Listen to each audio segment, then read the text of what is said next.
to Inside Rutgers. I'm your host, Anisha Krishnakumar. And I'm Mariama Oluwahuje. Welcome to our animal science themed episode of Inside Rutgers. In honor of our animal science themed episode, we're here at the Rutgers Farm on Cook campus. Why don't we take a second to learn a little bit more about what the farm has to offer? The Department of Animal Sciences has developed a farm tour program aimed at guiding small groups of children and/or adults around the farm. Children and adults observe animals and can learn about their growth and nutrition. The tour guides are undergraduate students majoring in animal science. The farm tour program provides a job for the animal science students. It's more geared towards high school students and grammar schools that used to have farm tours run by the Ag Museum. And when the Ag Museum shut down, that stopped. There was also a student life group that did farm tours, but that has changed over the years. And we started back up the farm tours a couple years ago. And basically any student there's select students that we use to do the farm tour program, and they get paid $25 per tour. So we charge $75 for a tour, depending on how many people there are. Up to 40 people will do that. If it's more than that, then we have to have two farm tour guides. So they get $25 out of the $75 that we charge for it. We do a lot of daily maintenance with the animals. We do a lot of feeding, just maintaining care. We have a new production program that we're starting up.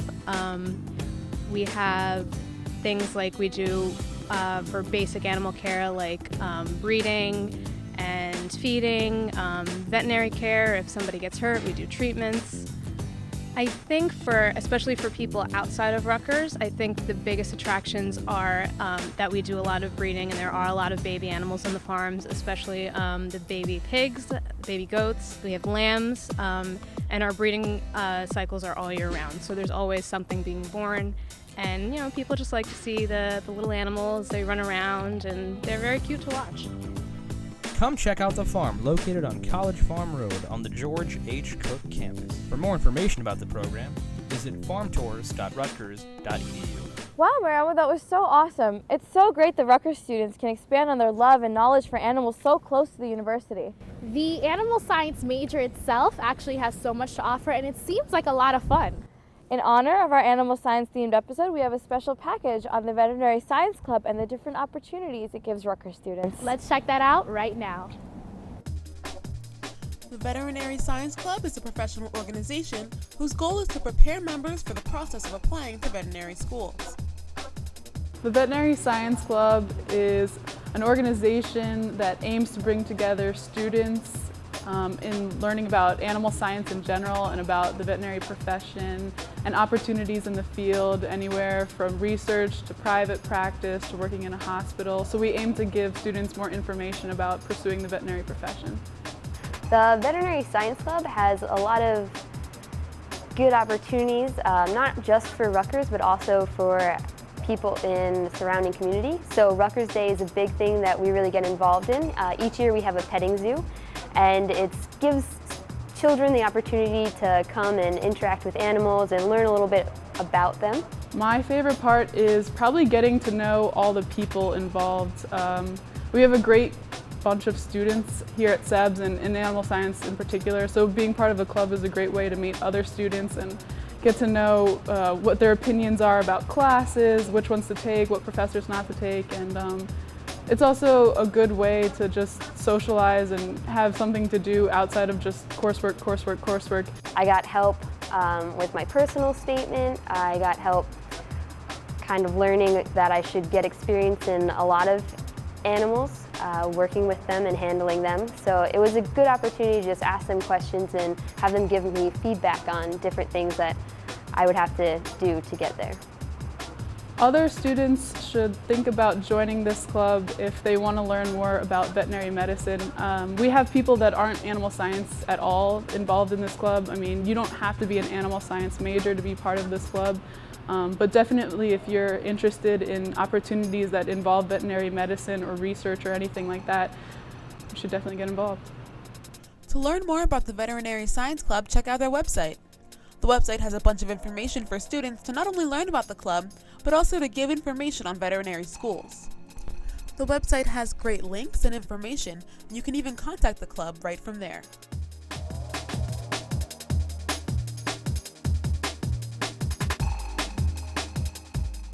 You know, Mariama, as an econ and journalism major, I thought I was offered a lot of resources, but these veterinary science majors have so much going for them. Absolutely, and it's great to see how motivated they are. Most definitely.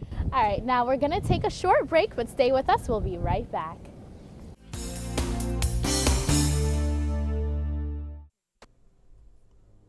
There are more than 6 million car accidents each year in the United States. About 3,000 people die from choking each year. Most of them are children. More than 1 million people are injured each and every day.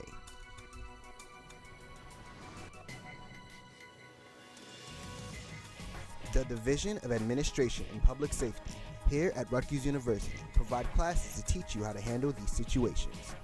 The Division of Administration and Public Safety will be teaching classes about CPR, defensive driving, and first aid from now until the end of the year. For more information about these classes and how to sign up, visit rules.rutgers.edu. One of the most overlooked aspects of being a successful and effective college student is getting enough sleep. According to the National Sleep Foundation, adults 18 years or older need about 7 to 9 hours of sleep per night. But according to collegetidbit.com, college students average about 6 hours of sleep per night. Probably around 5. I probably get about 6 hours. 7 to 8. I guess just stress, if I have an exam coming up or something like that. Schoolwork, procrastination, mostly social networks if I'm not studying, so. Coffee. I take naps sometimes. Energy drinks, Red Bull, the Starbucks energy drinks, coffee. Studies show that sleep is one of the most helpful aids in building memory strength. Many students struggle with getting the correct amount of sleep their body deserves, while other students are unaware that their body isn't getting enough sleep. Probably like once a week. Not often, once or twice a week, I guess.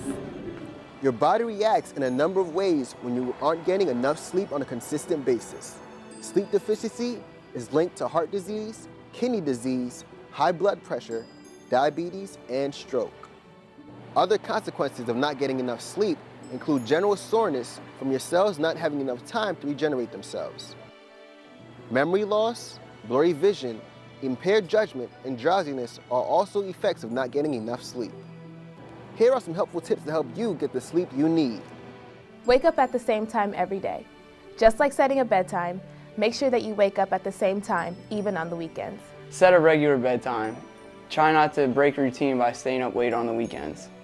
Take naps to make up for lost sleep. If you lose a couple of hours of sleep, take a daytime nap rather than sleeping in late. Be smart about napping. If you must nap, do it in the early afternoon and limit it to 30 minutes. Fight after dinner drowsiness. If you give in to drowsiness, you may find yourself waking up later in the night and having trouble getting back to sleep. These are just a few pointers on how you can get some more sleep. For more tips on how you can increase the amount of sleep you are currently getting, visit sleepcenters.org.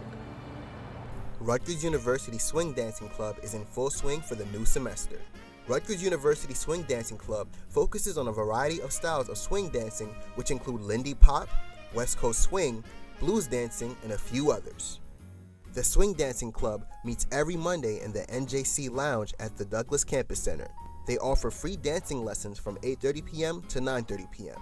But after the training is done, they have an all-out social dancing session from 9:30 p.m. to 11:30 p.m. For the more advanced swing dancers, the Swing Dancing Club has a swing dancing team that meets every Wednesday from 9 p.m. to 11 p.m. in the Livingston Gym. If you have a thing for swing dancing and would like more information, just go to swingdance.rutgers.edu.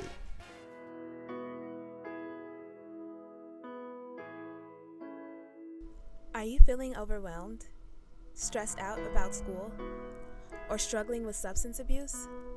Then CAPS is here to help. CAPS is the newly formed Counseling, Alcohol and Drug Assistant Program and Psychiatric Service offered here at Rutgers University. This health services program is designed to provide a positive and productive university experience. CAPS offers various counseling services, educational and preventative initiatives, training programs, and much more.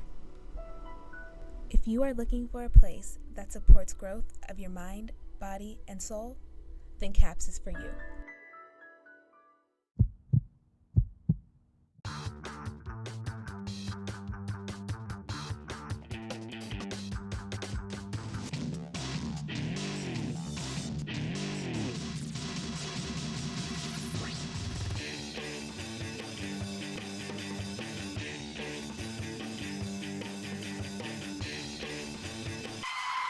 The U.S. Environmental Protection Agency says that only 8% of plastic cups get put in the blue bin. That's not a win-win. Wherever you party, don't forget to recycle. This message has been brought to you by RUTV Weather Watcher.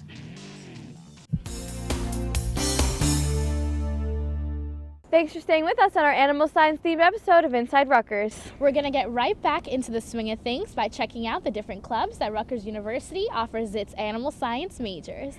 And here's a segment I produced myself on the Seeing Eye Puppy Club. The Seeing Eye Puppy Club is a student-run organization that raises puppies for the Seeing Eye Incorporated. The Seeing Eye Incorporated is a national nonprofit organization that dedicates its time to giving blind individuals more independence through these wonderful dogs. A puppy raiser is responsible for all of the basic training for a young guide dog in training. Anything from their basic commands, their sit, down, come, teaching them how to walk on a leash. Most importantly though, we teach them how to live in a house, how to go in their crates at night. We take the world's most adorable little puppy from 7 weeks old and we train them to become a guide dog. Not as easy as it sounds, because while you are caring for and getting to know this little puppy, you are training him to do all sorts of basic commands. You always have to keep in the back of your mind that while they go everywhere with you and do everything with you to get them used to being in everyday life, they are one day going to leave you and go back to the Seeing Eye to fulfill a greater purpose. I decided to be a raiser in this club because I've always loved animals since I was a little girl. And when I actually came to this school to do tours, I saw a puppy being walked on campus, and it's my decision why I came here. And I absolutely fell in love with the club, adored it, and decided that it's what I wanted to do. I used to volunteer at the Animal Welfare Association, and I found out that I really liked dogs, and then I came here and I heard about the club and I just kind of fell in love with them, so I really wanted to get involved. Any school that could have such a great program to use my love of animals to help people, I just knew it was the place in the club for me. The services that these dogs are trained to provide to the blind are easily summed up as independence and dignity. With a guide dog to lead the person around obstacles that are in everyday life, such as potholes and tree branches, a blind person can go almost anywhere and do almost anything that a regular sighted person can. We raise them to be the eyes of a blind person who cannot see themselves. Getting their person to and from any destination that they need to go in a safe way. A lot of people, think that they're like a GPS where you can just say, take me to ShopRite, but that's not their job. Their job is to just make sure that the person is safe at all times. Tyler is my fourth Seeing Eye puppy. We have a fantastic relationship. It's really nice to have a partner that I go everywhere with, someone to go to class with. He is my best friend. I fell in love with him as soon as I saw him in that van, and since day one it's been the best experience in my life. Very, very giving. Very, very attached. My puppy Nando is amazing. He's my second puppy, and he's everything a girl could ask for. Well behaved, does everything I ask him to, and he's a cuddle bug, so I couldn't ask for anything better. He is the proudest thing that I have done here at school. Yeah, he is what I want to do with my life. He is my pride and joy. For more information about the Seeing Eye Puppy Club, be sure to check out www.eden.rutgers.edu/RUSEPRC. Wow, Miranda, that looks so awesome. I'm actually considering switching my major now so I can take part in all these awesome programs. It seems like such a great major, and studies have shown that being around animals can make a person so much more at ease. But stay with us, we'll be right back after this short break. The Rutgers Health Center Pharmacy has 3 locations for your convenience. shop for products, or take advantage of the services they have to offer. In addition to a friendly staff, the Rutgers Health Center Pharmacy offers a convenient place to fill your prescription, condoms and safer sex products, over-the-counter medications, personal care products, vitamins, supplements, and first aid items, and new this year, exercise accessories. The Rutgers Health Center Pharmacy's main location is in the Hurtado Health Center at 11 Bishop Place on the College Avenue campus. Two other sites are telepharmacies. The Bush Livingston Telepharmacy, located in the lobby of the Bush Livingston Health Center at 110 Hospital Road on Livingston campus, and the Willits Telepharmacy, located in the lobby of the Willits Health Center at 11 Soydam Street on the Douglas campus. Rutgers Health Center Pharmacy and its telepharmacies accept most major insurance plans. And you can pay with cash, credit cards, personal checks, Bursar billing, or even RU Express. It takes less than 20 minutes to fill a prescription, and the Rutgers Health Center Pharmacy is available to everyone. For more information, please visit rhspharmacy.rutgers.edu or call 732-932-7402-219. Campus Information Services is comprised of many different departments that work together to keep the Rutgers community informed. The call center, also known as RU Info, is the main information and referral service of Rutgers University. The student colleagues here are a contact for students looking to attend Rutgers. They are also an info hub, answering any questions a student might have about the campus. RUTV is where the magic happens, producing shows like Wake Up Rutgers, Inside Rutgers, and Pass the Popcorn. RUTV creates promos and packages for organizations and events, covers live events, and also features At the Podium and Weather Watcher segments. RUTV works hard to produce creative content that helps to keep the campus informed and connected. Be sure to check out the Facebook and Twitter pages of RU Info, RUTV, and Weather Watcher for information on events happening around campus. Miss playing your instrument? Miss being a part of something great? Why not join the Rutgers Marching Band? For over 90 years, the RU Marching Band has been a symbol of tradition, excellence, and school pride. The band has an array of instruments and also plays many different types of music, ranging from traditional music to modern rock and pop. There is no need to audition. Students who have played in their high school band are welcome to join. For more information, please visit band.scarletnights.com. This is Mike. Mike is the president of the Stick Figure Advocate Club. He has his first meeting today. Unfortunately, he had some trouble getting the word out about his meeting, so no one showed up. He decided to call RUTV to get help promoting his club.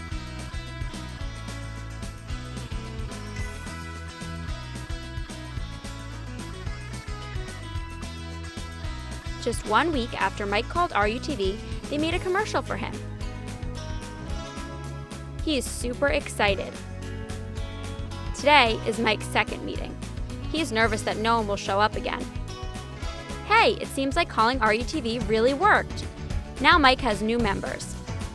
If you want help promoting your club or event, visit our website at rutgers.rutgers.edu and just click the Promote Your Organization link. Visit our YouTube page at youtube.com/RUTV or call us at 848-445-1966.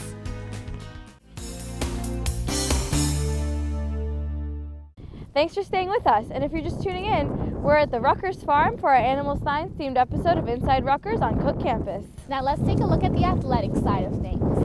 Rutgers is moving out of the Big East and moving into the Big Ten Conference, and the move will happen in 2014.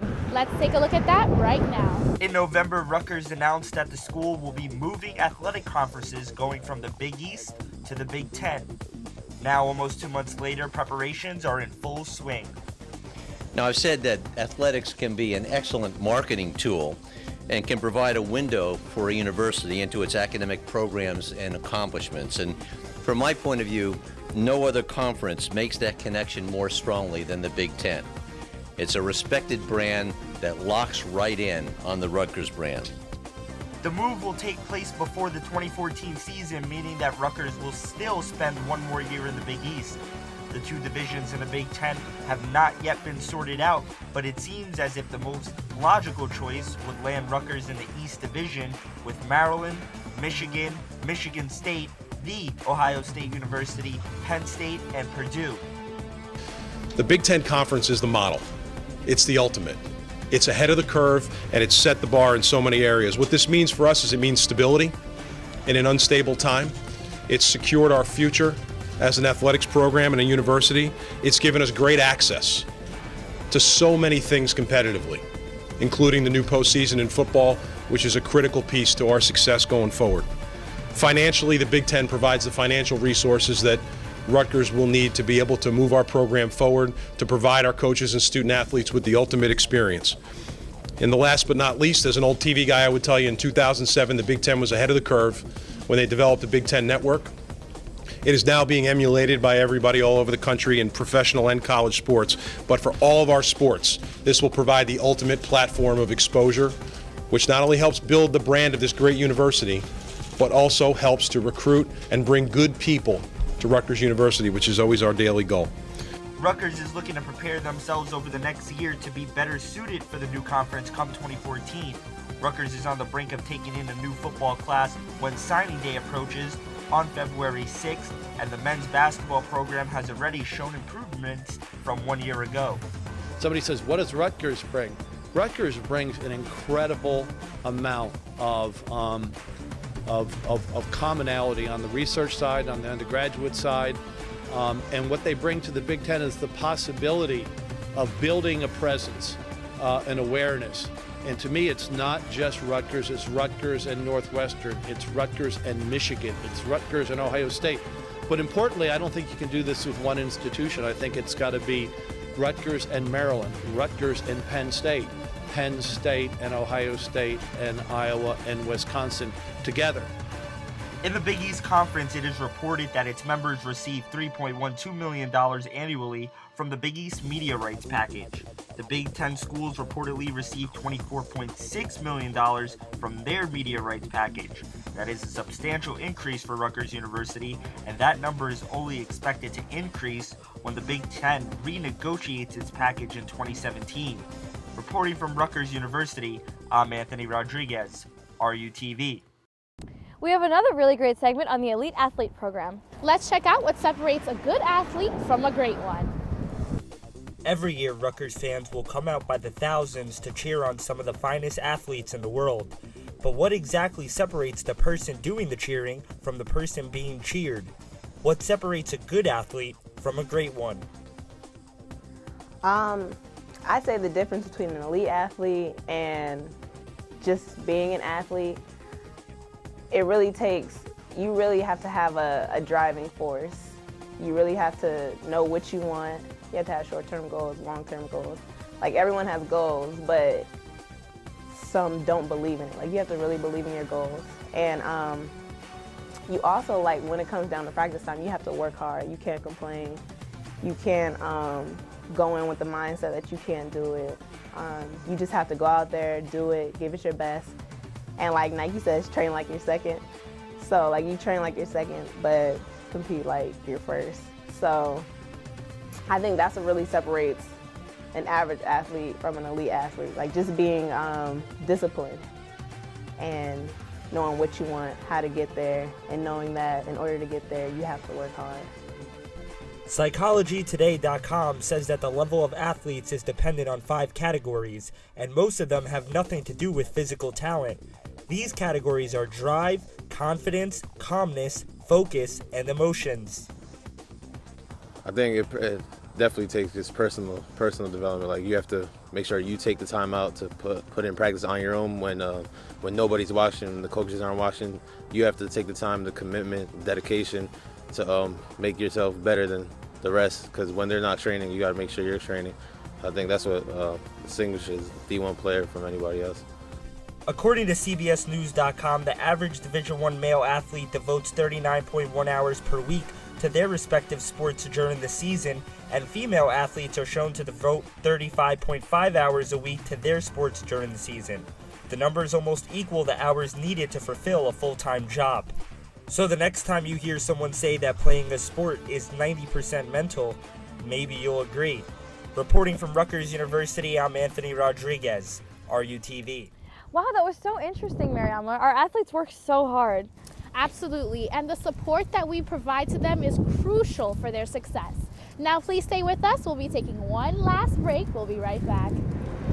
The School of Communication and Information, otherwise known as SCI, is dedicated to spreading the knowledge obtained through the scholastics of students and faculty members whose research goes by a philosophy that places people rather than technologies first.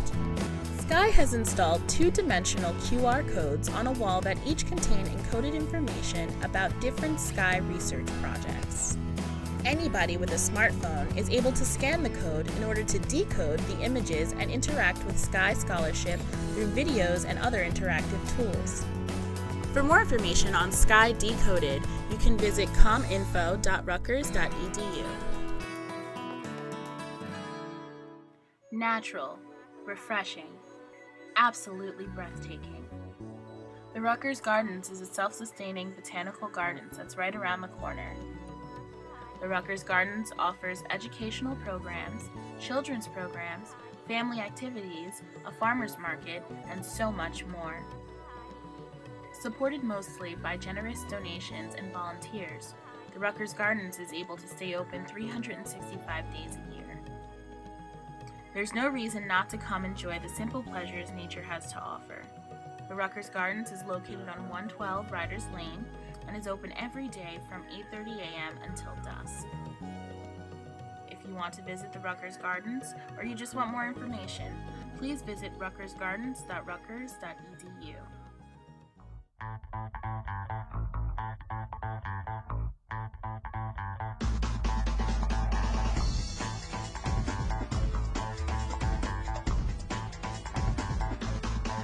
Have you ever lost your RUID like Michael Williams? Well, don't panic. Just suspend your card by going to ruexpress.rutgers.edu so that nobody else can use it. Then take a second to retrace your steps and track down where you left it. You'll never know where you'll find it.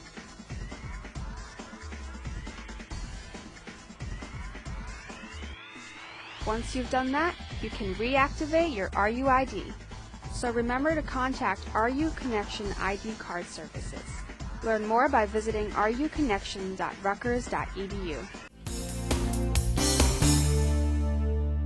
We don't just talk about politics here, we experience it. It's engaging, transformative, phenomenal, encouraging, enriching. Eagleton Institute. The Eagleton Institute. Eagleton Institute of Politics. Hi, I'm Ruth Mandel, Director of the Eagleton Institute of Politics. We're delighted to share the Institute with as many students as possible in the Rutgers community and beyond. Welcome to Eagleton. Located on 191 Riders Lane at the Woodlawn Mansion, the Eagleton Institute of Politics has been part of the Rutgers community since its inception. The Institute focuses on how contemporary political systems work, how they change, and how they might work better. The Institute is home to two specialized research centers, the Center for American Women in Politics and the Eagleton Center for Public Interest Polling. The Institute also offers a variety of programs, lectures, and events. To find out more, please visit eagleton.rutgers.edu. We've had a wonderful time hosting our animal science themed episode of Inside Rutgers here at the Rutgers Farm on Cook campus. Be sure to take a tour yourself. Just visit farmtours.rutgers.edu. That's right. And if you enjoyed this episode and have any comments or suggestions for our next episode, please be sure to email us at rutv_InsideRutgers@email.rutgers.edu. And if you missed this episode or any past episode, you can check us out online at rutv.rutgers.edu. Thanks for staying with us, and we'll see you next time. Bye.